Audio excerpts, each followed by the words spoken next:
Интересот за осмиот повик од програмата ИПАРТ е значително поголем од минатиот период. Пристигнаа 402 апликации до агенцијата, а на седмиот пристигнаа 120 апликации.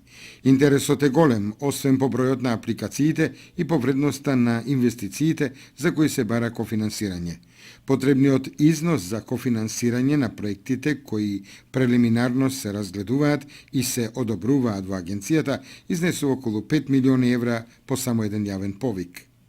Ова го истакна директорот на Агенцијата за финансиска поддршка на земјоделството и руралниот развој, Тони Димовски. Тоа е резултат на измените кои беа направени во програмата за ИПАРТ и зголемените можности кои се нудат преку неја сега.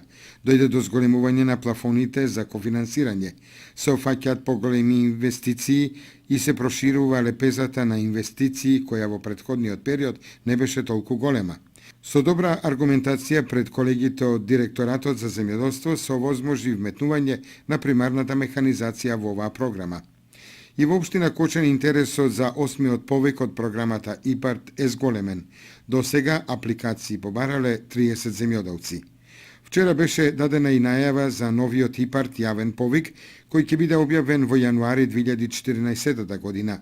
Според него, земјоделците и бизнис секторот ќе имаат можност да ги заокружат своите идеи, да ги преточат во бизнис планови и да ги достават во утврдените рокови за аплицирање.